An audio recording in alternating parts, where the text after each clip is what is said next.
wabarakatuh. Waalaikumsalam warahmatullahi wabarakatuh. Alhamdulillahi wa kafa. Wassalatu wassalamu ala rasulillahil mustafa wa ala alihi wa sahbihi wa dhurriyyatihi wa ummatihi wa man wafa. Amma ba'd. Faya ahbaballahi wa ahbaba rasulihi sallallahu alaihi wasallam, أوصي نفسي وإياكم بتقوى الله فقد فاز المتقون فلا تموتن إلا وأنتم مسلمون. فقال تعالى: يا أيها الذين آمنوا اتقوا الله حق تقاته ولا تموتن إلا وأنتم مسلمون. Hadirin as-saimin was-saimat, jemaah salat Isya dan Tarawih rahimani wa rahimakumullah.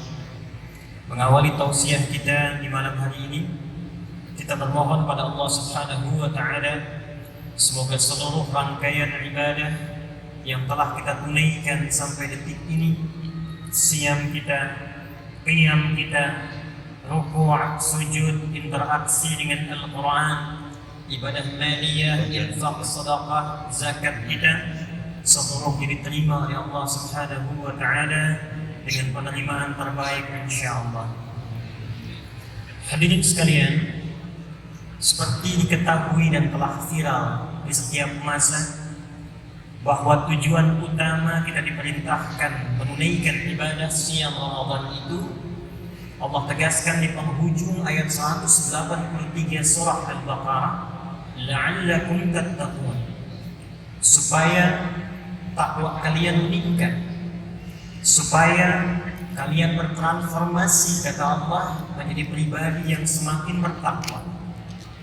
Hadirin, takwa itu diksinya serta derivasinya di dalam Al-Quran setidaknya disebutkan sebanyak 115 kali, dan cabangnya begitu beragam. Di antara sekian makna takwa itu, ada yang terkait erat dengan petunjuk Allah yang menginginkan manusia mengetahui tujuan hidupnya. Apa sesungguhnya yang dijalani manusia di muka bumi ini? Kemana dia akan kembali? Seperti apa dia merencanakan kurikulum hidupnya dari mulai berkehidupan baligh itu sampai kembali kepada Allah Subhanahu wa taala. Di antara ayat Al-Quran yang mengisyaratkan makna ini, kita simak di Quran surah ke-59 Al-Hasyr misalnya, di ayat ke-18 itu. Allah tekankan khususnya pada setiap insan yang beriman. Harus ada pembeda iman kita dengan manusia yang belum beriman. Ya ayyuhalladzina amanu taqullaha, hai semua yang beriman, kata Allah tanpa kecuali. Bahkan panggilannya menggunakan huruf nida, ya, disebutkan 361 kali dalam Al-Quran. Nida'ul qarib, nida'ul mutawassit, nida'ul ba'id. Ada 14 makna, 14 kata huruf nida dalam gramatikal bahasa Arab. Dalam Al-Quran disebutkan hanya satu ya, dengan fungsi yang fleksibel, memanggil yang dekat, yang menengah ataupun jauh. Ayyuha disebutkan 150 kali dalam Al-Quran. Ayyunya munada untuk bermakna taukid yang menegaskan, haknya tanbih yang mengingatkan. Alladzina disebutkan 1080 kali dalam Al-Quran, memanggil semua kalangan tanpa kecuali, besarkah, kecilkah, tuakah, mudakah, laki-laki, perempuan, dengan semua tanpa batas sekat strata sosial dalam berkehidupan. Seakan Allah ingin katakan, hei semua insan yang beriman tanpa kecuali, adakah kalian sedang merasa dekat dengan Allah sehingga merasa imannya kuat? Jangankan yang salat fardu, sunnah pun dikejar-kejar. Ada yang imannya standar, menunggu adzan baru dia siap-siap. Ada imannya mungkin sedang lemah, sampai iqamat pun dikumandangkan, belum tergerak jiwanya untuk mendekat kepada Allah. Semua kata Allah tak peduli, lelakikah, perempuankah, tua, muda, besar, kecilkah. Ayyuhalladzina amanu, Aku tekankan, aku ingatkan, ittaqullah. Tingkatkan takwamu kepada Allah. Kita bertanya bagaimana caranya Allah? Perhatikan dimensi yang disampaikan di ayat ini. Kata Allah, "Wa tanzur nafsum ma qaddamat lighad." Di antara cara meningkatkan takwa itu, ternyata kata Allah, lihat dirimu, persiapkan jalan hidupmu, lihat kurikulum dan tujuan hidupmu, persiapkan sampai engkau kembali kepada Allah Subhanahu wa Ta'ala. Di antara bagian takwa itu, hendaklah setiap diri, kata Allah, apalagi insan beriman, melihat dirinya, menata tujuan hidupnya, buat kurikulum hidup yang jelas sampai engkau kembali kepada Allah Subhanahu wa Ta'ala. Wal tanzur nafsum ma qaddamat lighad. Hadirin, kita kembali bertanya kepada Allah. Ya Allah, bimbing kami. Bagaimana cara memetakan hidup kami supaya benar sampai kembali kepadamu? Tunjukkan kepada kami seperti apa kurikulum hidup yang benar kami titi sampai pulang menghadapmu. Sehingga sampai malam ini kita bisa merenungkan. Jangan-jangan sampai detik ini, di malam kita hendak tarawih ini, di Ramadan kesekian dalam episode kehidupan kita, jangan-jangan tujuan hidup kita belum selaras dengan apa yang Allah inginkan. Belum terang seperti apa yang Quran bimbingkan. Maka kita bertanya, ya Allah, tunjukkan kepada kami seperti apa tujuan hidup yang benar itu. Maka setidaknya hadirin, ada dua hal pokok dalam Al-Quran yang sangat ditekankan kepada setiap manusia, terlebih insan beriman, agar betul-betul menjaga dua pokok ini, karena inilah akal dari semua tujuan berkehidupan kita. Tidak diciptakan manusia kecuali untuk mewujudkan dua tujuan pokok ini. Secara cepat dengan keterbatasan waktu kita, pertama Quran surah ke-51 Ad-Dariyat di ayat yang ke-56. Allah berfirman, "A'udzu billahi minasyaitonir rajim. Bismillahirrahmanirrahim. Wa ma khalaqtul jinna wal insa illa liya'budun." Wa ma khalaqtul jinna wal insa, dan tidaklah, kata Allah, aku ciptakan jin dan manusia itu illa liya'budun, kecuali untuk menjadikan semua aktivitasnya, kegiatan hidupnya sebagai ibadah, sebagai penghambaan kepada-Ku. Jadi yang pertama hadirin, ternyata hadirnya kita ke dunia ini, diciptakannya kita sampai berkehidupan di detik ini, tujuan pokoknya pertama untuk menghamba kepada Allah Subhanahu wa Ta'ala. Jadi di antara sekian status yang melekat pada kita sampai malam ini, begawankah, cendekiawankah, arsitekkah, keilmuan yang tinggi, harta yang banyak, kedudukan yang begitu meningkat, fisik yang kuat, di hadapan Allah itu semua hamba. Kita ini hamba. Jadi ternyata ayat ini bukan sekedar memberikan isyarat tujuan berkehidupan kita di dunia ini, tapi juga menunjuk identitas kita di hadapan Allah sebagai hamba. Dan karena inilah kita tercipta. Ada persoalan besar ketika makhluk bernama Azazil dari kalangan jin yang sangat dihormati di alam langit, bahkan sampai malaikat pun menghormatinya. Ibadahnya luar biasa, zikirnya tinggi. Tapi ketika dia bergeser dari fitrah kehidupannya, misi hidupnya untuk menghamba kepada Allah, maka berubah namanya dari hamba yang taat, jin yang taat, Azazil yang terhormat di alam langit, berubah menjadi iblis. Quran surah ke-18 Al-Kahf di ayat ke-50. Wa idh qulna lil malaikati isjudu li Adama fasajadu illa iblis. Siapa iblis itu? Kana minal jinni fa khasafa 'an amri rabbih. Iblis itu termasuk kalangan jin yang berbuat fasik. Lawan dari fasik itu taat. Jadi jin ini asalnya taat, asalnya banyak zikir, asalnya ibadah. Hanya ketika keluar dari identitas kehambaannya kepada Allah, maka keluarlah dari rahmat Allah Subhanahu wa Ta'ala. Quran surah ke-7 Al-A'raf Di ayat yang ke-12. Qala ma mana'aka alla tasjuda id amartuk. Hei, kenapa engkau tidak mau sujud, kata Allah, ketika aku perintahkan? Jadi persoalannya bukan karena sujudnya, hormatnya kepada Adam. Kata Allah, ini perintahku, saya Tuhan, saya Rabb, kamu hamba. Sifat hamba itu mesti membuktikan kehambaannya kepada Allah. Namanya hamba pasti punya sifat menghamba. Untuk membuktikan kehambaannya itu, dia harus patuh pada Tuhannya. Makanya kata Allah, kenapa kamu tidak patuh kepadaku? Bukan persoalan adabnya, bukan persoalan hormatnya, persoalannya engkau hamba, aku Tuhan. Qala ana khairum minhu, khalaqtani min narin wa khalaqtahu min tin. Aku lebih hebat dibandingkan dengan Adam.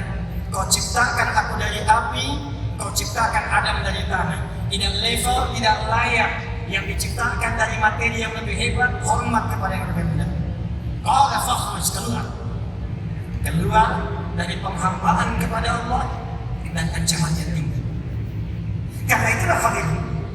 Misi pertama, diutusnya semua rasul dari mulai Nabi Nuh alaihissalam, karena Adam Nabi, Nuh diutus pada kalangan umat pertama, sampai Nabi Muhammad SAW. Misi yang paling utama, yang paling pokoknya, menerangkan, mengingatkan kembali penghambaan kita kepada Allah Subhanahu wa Ta'ala. Jangan sampai tidak sadar sampai detik ini bahwa kita itu hamba. Kita akan pulang, kita akan meninggal dan mempertanggungjawabkan penghambaan kita di hadapan Allah Subhanahu wa Ta'ala. Karena itulah untuk membuktikan penghambaan kita kepada Allah, diperintahkanlah dengan turunan dari ibadah itu yang diantaranya disebut dengan salat. Dan jangan salah Pak Ibu, semua Nabi salat, semua Rasul salat. Nabi Musa ketika diperintahkan oleh Allah saat menerima risalah, itu kalimatnya terikat penghambaan kepada Allah dengan salat. Quran surah ke-20 Taha ayat yang ke-14. Innani anallah la ilaha illa ana fa'budni. Kata Allah, saya tegaskan, saya Allah. La ilaha illa ana, gak ada Tuhan yang layak dipertuhankan kecuali saya. Ketika engkau mempertuhankan saya, kata Allah, engkau hamba. Fa'budni, maka buktikan penghambaanmu dengan menyembah. Bagaimana caranya ya Allah? Wa aqimis sholata li dzikri. Tunaikanlah salat supaya engkau ingat engkau itu hamba. Karena itu Nabi Musa salat, Nabi Isa salat. Quran surah 19 ayat ke-33. Wa ja'alani mubarakan aina ma kuntu wa awsani bis salat. Nabi Zakaria salat. Quran surah ketiga ayat 38 sampai 39. Ayat 39-nya, fanadatul malaikatu wa huwa qa'imun yusalli fil mihrab. Nabi Ismail, kakek moyangnya Nabi Muhammad SAW ke-29 salat, bahkan minta keluarganya salat. Wa kana ya'muru ahlahu bis salat. Quran surah 19 ayat ke-55. Dan tahukah Anda, saya, kita semua, Nabi Muhammad SAW menerima perintah salat, itu kalimatnya dengan hamba.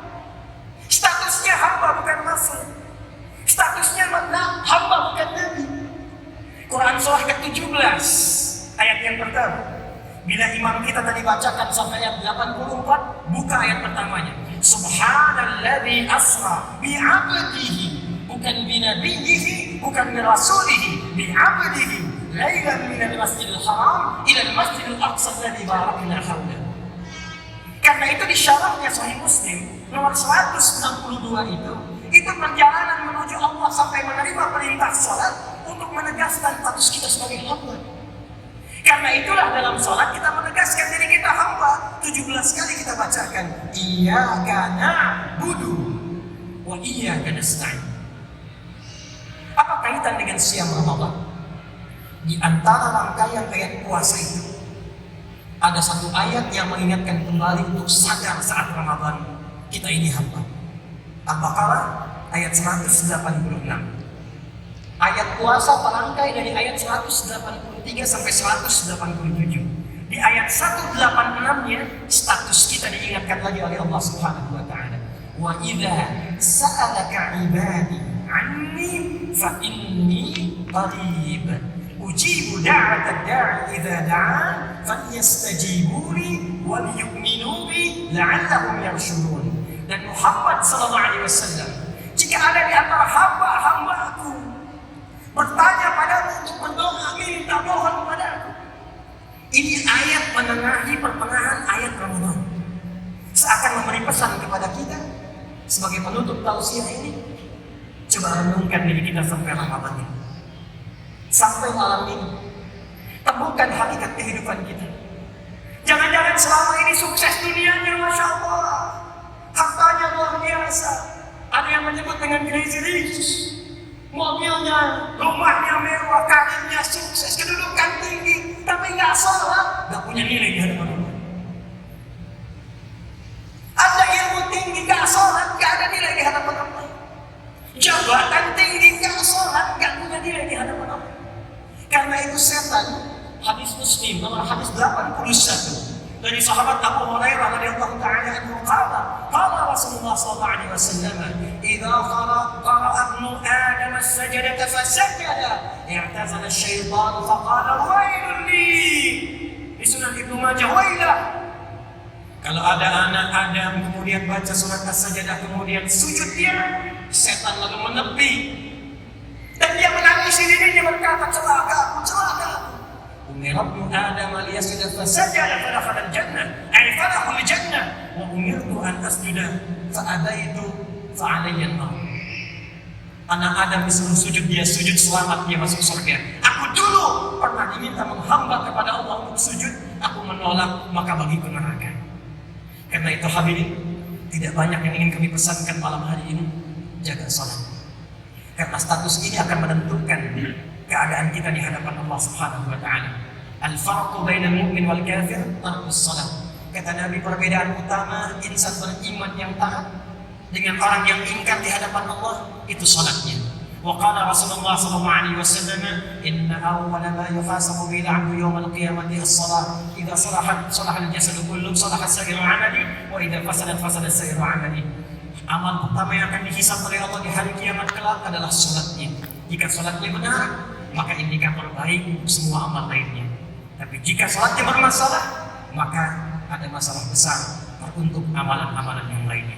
Karena itu mari kita tingkatkan salat kita di bulan Ramadan ini. Dan kabar baiknya kami tutup.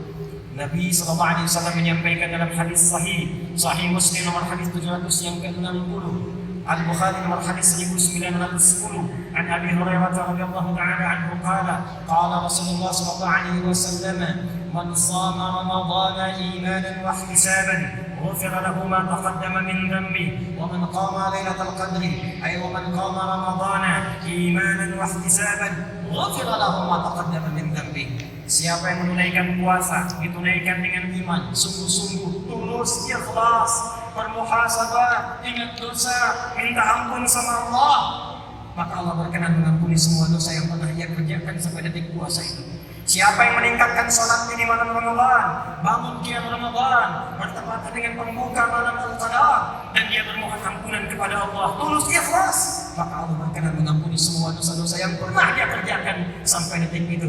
Hadis riwayat At-Tirmidzi nomor hadis 3245, an Aisyah ummul mukminin radhiyallahu ta'ala anha qalat, ya Rasulullah, ara'aita law 'alimtu ayya lailatul qadri ma aqulu fiha. Ya Rasulullah, kalau aku sedang salat tarawih, lalu aku merasakan datangnya malam Al-Qadar, tenang hatiku, tenang salatku, maka apa yang aku bacakan pada saat itu? Quli, kata Nabi, sekaligus menutup tausiah kita, perhatikan, diijazahkan langsung dari Nabi sallallahu alaihi wasallam. Bacakan ini di setiap jeda-jeda salat tarawih, bacakan ini hadirin sekalian. Quli, kata Nabi, katakanlah, hei Aisyah, katakanlah, Allahumma innaka afuwwun karim tuhibbul afwa fa'fu anni. Allahumma innaka afuwwun karim tuhibbul afwa fa'fu anna. Allahumma innaka afuwwun karim tuhibbul afwa fa'fu anna. Allahumma taqabbal minna innaka antas sami'ul 'alim wa tub 'alaina innaka antat tawwabur rahim. Taqabbal minna siyamana wa qiyamana wa ruku'ana wa sujudana wa tammim taqsirana ya Allah ya arhamar rahimin. Wa sallallahu ala sayyidina Muhammad wa ala alihi wa sahbihi ajma'in. وآخر دعوانا سبحانك اللهم ربنا وبحمدك نشهد أن لا إله إلا أنت نستغفرك ونتوب إليك. اللهم اغفر لنا رحمتك نرجوها يا أرحم الراحمين بيدك الخير إنك على كل شيء قدير. وآخر دعوانا أن الحمد لله رب العالمين. اللهم وفق إلى أفضل الطريق واستبقوا الخيرات. السلام عليكم ورحمة الله وبركاته.